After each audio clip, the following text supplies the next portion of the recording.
Welcome back to Let's Ascend, a channel where you get perspectives on rising up in your personal and professional life.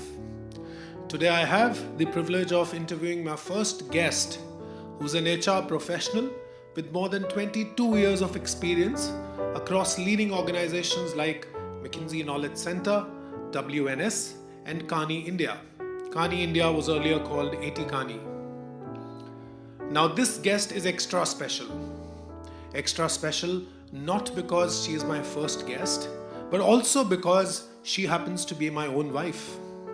So I thought, what better way to start my YouTube channel than by interviewing my own wife? And this, by the way, has a great lesson for all husbands as well.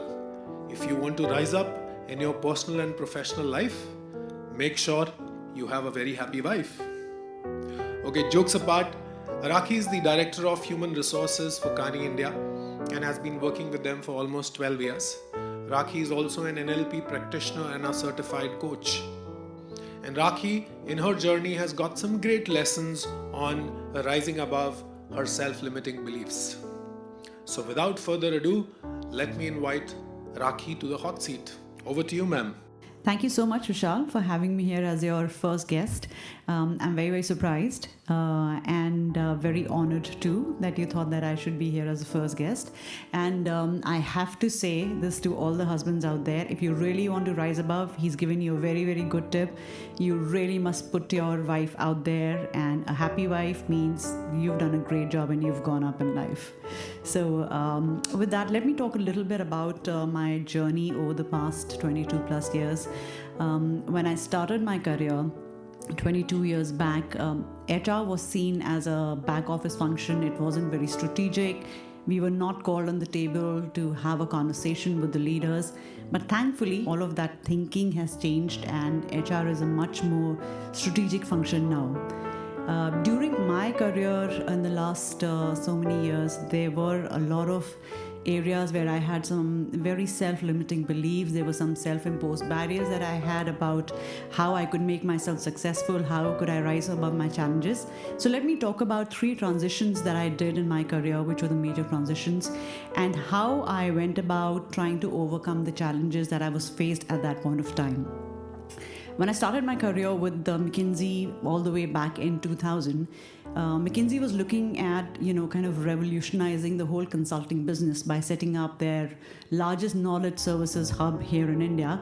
And I joined them as an HR lead at that point of time. And one of the first assignments that I had to do was to staff the team with some of the best professionals we could find out there. People with a background in corporate finance, in technology, excellent, best of the best people that we could find. And as I started that particular project of hiring these professionals, I started realizing that the conversions that I was getting in terms of meeting people versus the people that were making it from the HR round to the business round, the numbers were just not tallying up. And repeatedly the feedback I was getting was that there was something missing, there was a gap, and we were just not getting the right set of people that we wanted to hire. Here are 3 things that I did at that point of time to overcome my self-limiting belief that an HR leader could actually not become a business leader, that an HR person could not think like a business person. The 3 things that I did was, firstly, I understood the business. Second, I upskilled. I worked on my personal skills at that point of time. And third was that I sought a lot of feedback. So let me talk a little bit about each of those steps that I took. So first thing that I did was I stepped back and I said, I need to understand what is the business that we are in. So I spent time with the business leaders. I sat down with our research team. I tried to understand what were the expectations of the consultants from my research folk. Having understood the business, the second step that I did was I realized that I really needed to upskill myself. And that's the funniest one. I say it funny now because, so many years have gone by and I can laugh about it. But at that point of time, I honestly thought that to upskill myself to becoming somebody who's really qualified to hire the best finance professionals is going to be impossible. But the good news is that nothing in this world is really impossible. If you really put our heart and soul to it, everything under the sun is possible.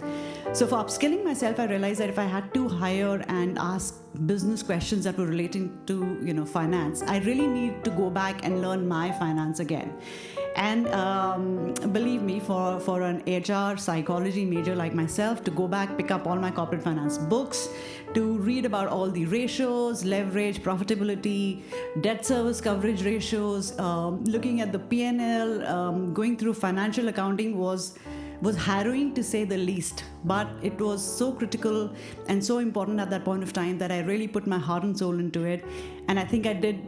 If I'd given my finance exams at that point of time, my finance professors from my MBA college would have been really, really proud of me. So I completely upskilled myself. I made sure I was reading whatever latest news was there as far as our areas of work were concerned. I had enough content knowledge to be able to get into an interview with some of the smartest people in the industry and be able to ask them the right kind of questions. And the third thing that I did was that I sought feedback. After all the time and energy that I had put in trying to change my HR hat and look at things from a business leader perspective, it was very important for me to understand whether whatever work I had done was really creating the right impact, whether I was relevant for the organization or not. And I have to tell you, we hired some of the smartest, brightest people in the knowledge center at that time, and many of whom are actually CEOs and CXOs of large unicorns and large multinational companies. And I'm so proud of what we were able to do back then when we set up the knowledge center. It just shows that all the hard work that I had put in terms of overcoming my barriers, rising above being just an HR professional to being a business leader, it really came through.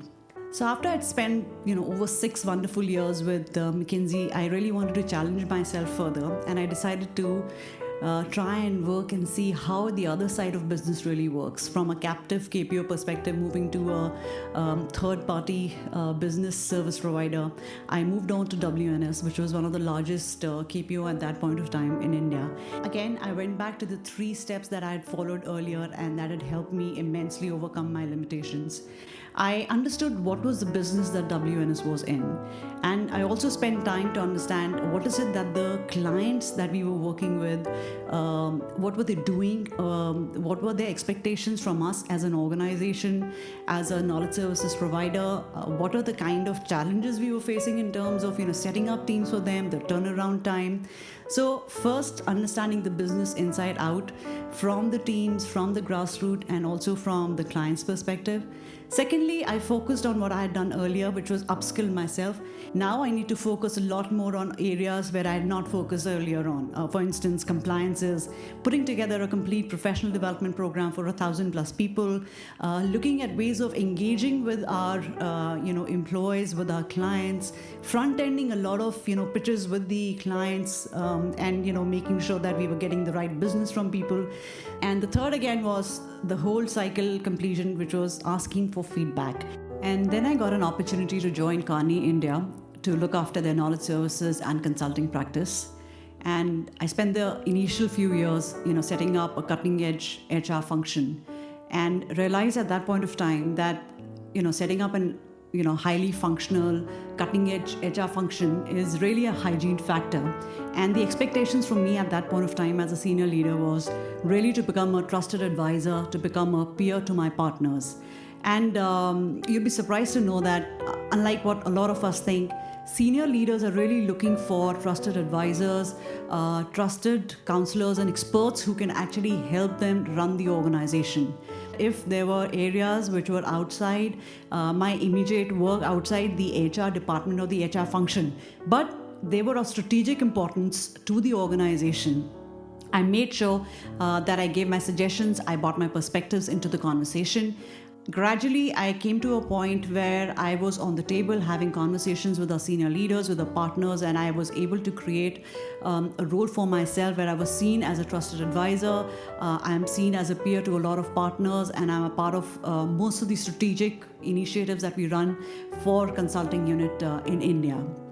So to sum up, the only advice that I have for young HR professionals out there is that you need to wear your business hat along with the HR hat, and gradually move to a role where you become a trusted advisor to your leaders, to the senior council within your organizations. And to do that, you just need to do 2 things, which is 1, continue to learn and keep yourself relevant to the organization, to the role where you are.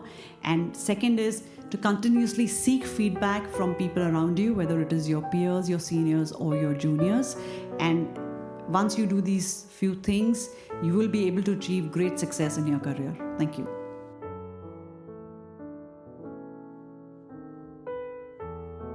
The song I would think about is Ashaएं from the movie Iqbal.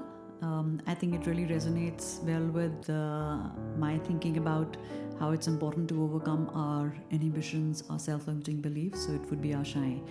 And as for singing, as a good HR leader, I always say, delegate it to the people who are specialists. So I'm going to delegate it to you, and I'm going to let you do the singing.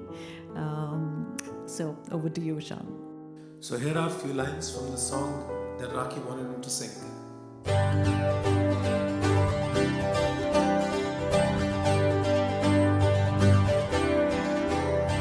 गुजरे ऐसी हर रात रातों ख्वाहिशों से बात बात आशाएं